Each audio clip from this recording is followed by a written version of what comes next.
Panie prezesie, dlaczego jest pan dumny z tej maszyny, z Caracala?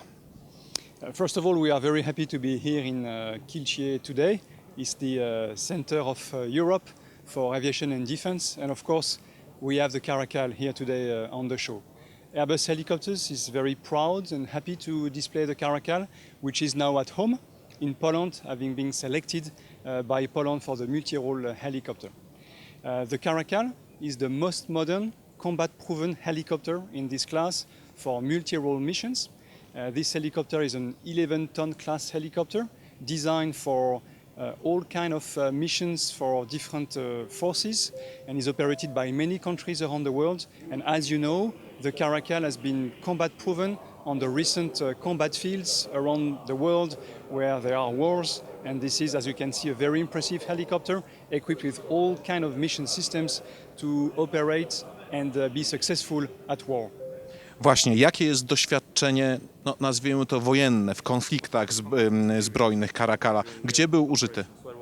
This helicopter, the Caracal, has a very comprehensive experience at war in the last decade in Afghanistan, in Mali very recently, where the helicopter has been absolutely key for the success of operations, but as well in Libya during the crisis, where the Caracal has been very key for the NATO and the forces that were there for the quick success of the operation, due to the high payload, all the mission systems and the weapons which are installed on the helicopter, and the very impressive mission performances of the helicopter.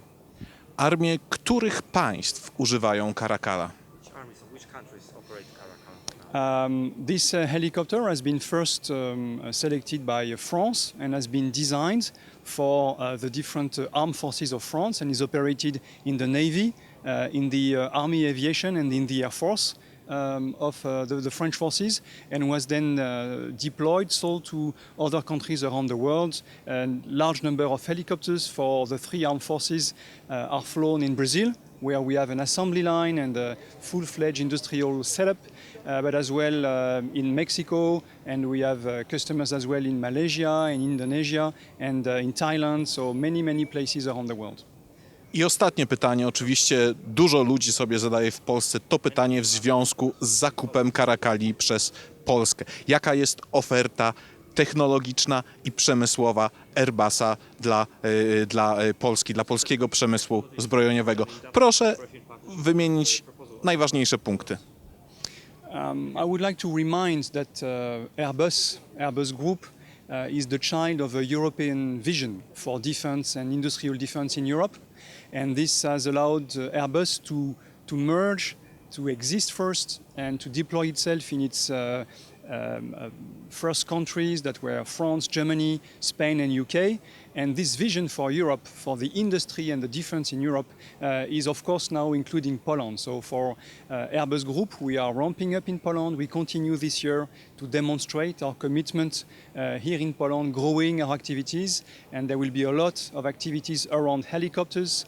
The Caracal will be of course an important part of our growth in Poland, but we have a much bigger ambition for the long term to have Poland as one of our very core countries. Because Poland is a country which first is a market for us, but obviously is also a very strong capability of engineering, of key competencies, with a very strong experience in aerospace and defense, and we see the very win-win approach by growing our activities long-term here in Poland.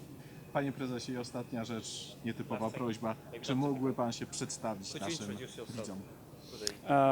I am Guillaume Faury. I'm the CEO of Airbus Helicopters and a member of the Airbus Group Management Board. And I started as a flight test engineer on the Tiger helicopter. So I flew the Tiger helicopter and was then the chief engineer of the EC225. So this helicopter, I know it quite well. Dziękuję bardzo. Szanowni Państwo, sprzed Caracala na Międzynarodowym Salonie Przemysłu Obronnego w Kielcach, Marcin Piasecki.